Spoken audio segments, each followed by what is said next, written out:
Hi, everyone. Welcome back to This Week in Impact, where Impact Alpha editor David Bank and I break down some of the most interesting impact investing stories of the week. I'm Brian Walsh. It's Thursday, July 11th. Today, we'll discuss the good economic news that has been largely overlooked, or at least overshadowed, by other news in this crazy election cycle, particularly the progress that has been made by so-called left-behind communities. That's all coming up on This Week in Impact. Hi, David. How are you? I'm just great, Brian. How are you? I'm doing well. And I was reminded recently of that famous saying that is widely but wrongly attributed to a Chinese curse. And that's, may you live in interesting times. Well, we certainly are blessed with interesting times then. Yeah, personally, I wouldn't mind some boring times right about now, but that's not the timeline that we're living through.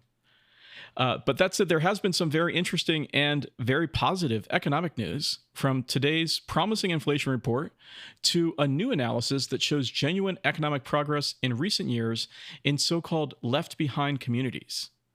David, walk us through what we mean by left-behind communities and why is this good news not reaching more people? Well, let's not forget the inflation news. I was taken by the decline in some of the prices that people have been complaining about. Fruits and vegetable prices were down, airline fares were down, other travel prices were down, gas prices were down. So, this is not generally coursed through the discourse, as you say, but some parts of the economic plan are working.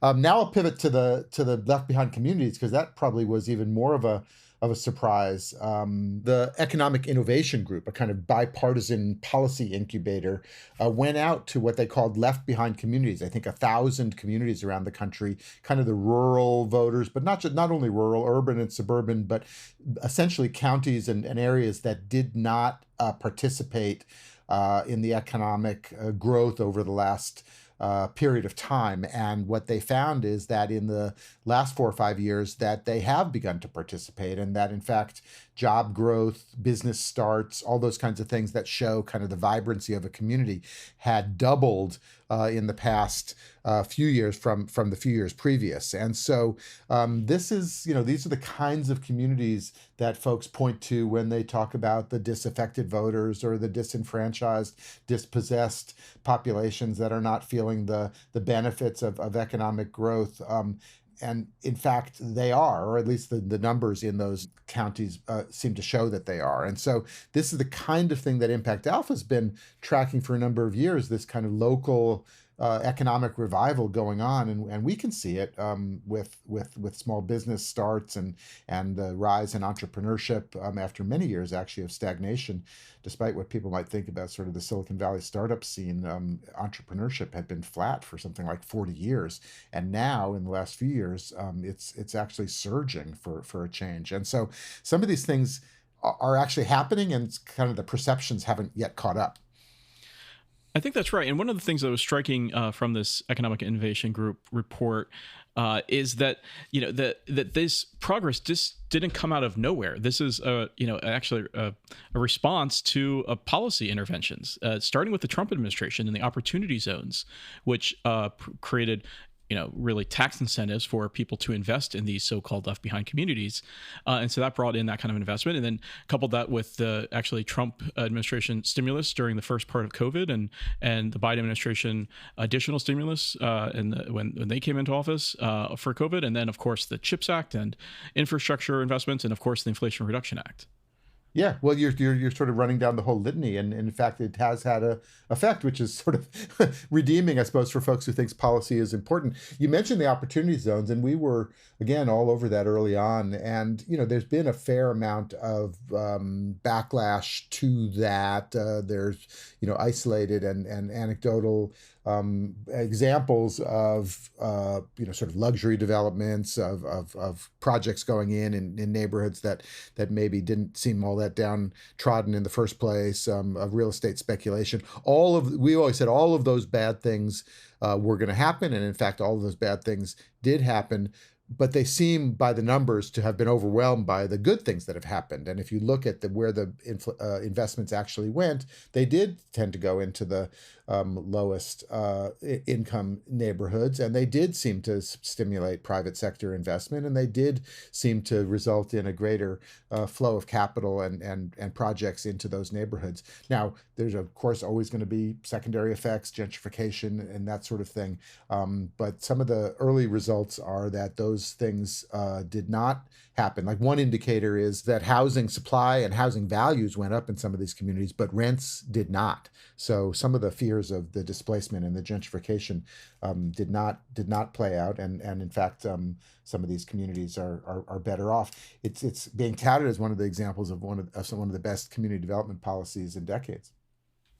And so, how do you think that this positive news coming from this EIG report is really trying to shift the narrative, the broader narrative about maybe a stagnant America or America in decline?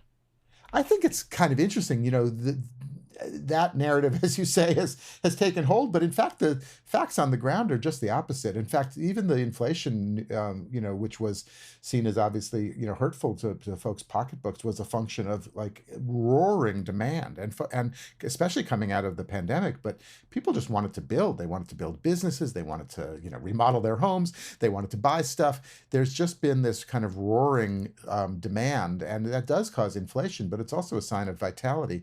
And like I said, things like entrepreneurship numbers. Again, some of that were folks who were laid off and who started businesses on their own as a sort of necessity. But many of those businesses have now grown. They've got a number of employees now. They're starting to expand into new geographies or new product lines, and folks are off and running in a whole new sort of economic trajectory than they would have been otherwise. And so things like the Affordable Care Act, just to get back to that, enabled folks to be able to switch jobs and still be able to keep health coverage. And so over, maybe not just two administrations, but three or four, there have been a whole set of things that put in place that have actually set in motion this kind of American revitalization that is quite a bit at odds, as you say, with the sort of decline and decay and hellscape that some folks might paint. And in fact, I think some of the polls show that folks do think that their own economic situation is not that bad, or is in fact pretty good compared to what they perceive to be the rest of the country. So if everybody thinks they're doing okay, but somebody else is doing poorly, and now we find that even those other folks are actually doing okay, maybe the narrative does start to change. Yes, as our colleague Dennis Price reported for us this week about the EIG report, many of the angry rural voters powering a populist revolt did pretty well under a U.S. administration they often openly loathe.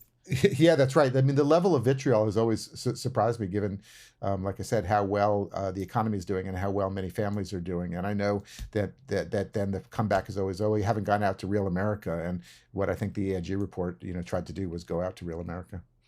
So, David, what's at stake in this election is not just all the kind of hot button issues that make the headlines every day, but potential retrenchment on some of the policies that have led to this economic progress. And so, just when we're seeing the early signs of positive momentum and progress on these fronts, that we might be snatching defeat from the jaws of victory.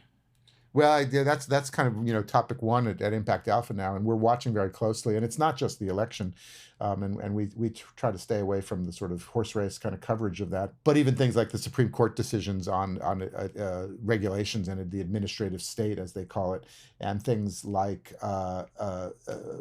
just methane emissions regulations and rules that have been working their way through the system for a number of years, and that investment funds have built their strategies around are under threat in a very real way, in a very kind of immediate way. And so the landscape for impact investors is shifting kind of as we speak. And I don't know that we'll have this sorted out, until the election.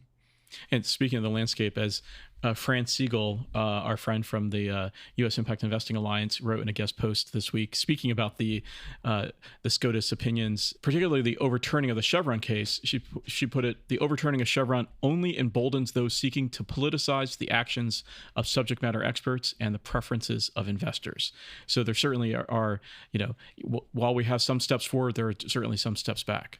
I think Fran's takeaway admonishment there was vigilance. So I think vigilance is the word. All right, well, David, switching gears a little bit here, you covered some deal news this week about a $90 million investment in AI for smart cities. Tell us about that. It was a big deal. It was $90 million into a company called Hayden AI Technologies. And what they have is essentially, sort of hidden cameras that go into metro buses, transit systems, to detect violations of bus lane parking, right? So the idea is to get the double parked cars out of the bus lane so that these bus lanes can move more quickly and not get thrown off schedule, but also allow for the accessibility of disabled passengers who can't have to load from the ramps and that sort of thing. And so it was impact investment, so-called, from TPG's Rise Fund. And folks on this podcast will remember that TPG, one of the big private equity firms, has jumped pretty quickly, pretty hard into impact and particularly into climate. And they try to assess what they call the impact multiple of money for each of their investments. So this one they were justifying as an impact investment, even though it was sort of an AI investment, as I said, on sustainability, lowered emissions from more bus riders, more lower congestion in cities, which reduces the idling time for cars at intersections, which in turn reduces the emissions. So we were sort of interested in how these kind of tech innovations are now being framed as impact investments. You can argue it one way or the other, but it was an interesting development. The thing I also found interesting is in places where this sensor technology gets deployed, they spot, with the AI's help, more violations. That causes more tickets to be issued. In Oakland's case, they're $110 a pop. That raises the revenues for the transit agencies, which helps pay for the AI systems. But of course, taxes and fees on the poor drivers who've been stuck in traffic and maybe get caught in the bus lanes. So there's it's sort of one of these examples of the sort of cascading effects and this cascading impacts of these kinds of interventions. Right. So not just the better school bus and cycling safety or reduced emissions, but and better on-time bus schedules, but actually more revenues for public transit in general. AC Transit said, of course, we're not in it for the additional revenues. We're in it for the sustainability and the enhanced safety and convenience of our customers. So there you have it. Well, I, for one, welcome our robot overlords. And as I said in the story, don't even think about parking in that bus zone. Too late, because I thought about it. All right, well, that's going to do it for this week in Impact. Thank you, David. Thank you, Brian. And thank you all for listening. If you liked what you heard, please subscribe to this podcast wherever you're listening right now and share it with a friend or colleague. If you want to help us out, be sure to rate us and give us a review on Apple Podcasts. It really helps other people discover the show. This Week in Impact is a production of Impact Alpha and part of the Impact Alpha podcast network. For more exclusive stories about the world of impact investing and sustainable finance, join other agents of impact by subscribing to Impact Alpha. Just go to impactalpha.com/subscribe for full access. Full membership also includes the ability to interact with Impact Alpha contributors on our exclusive Slack channel. Thanks to our producer extraordinaire, Isaac Silk. For David Bank, I'm Brian Walsh. We'll see you next week for more Impact.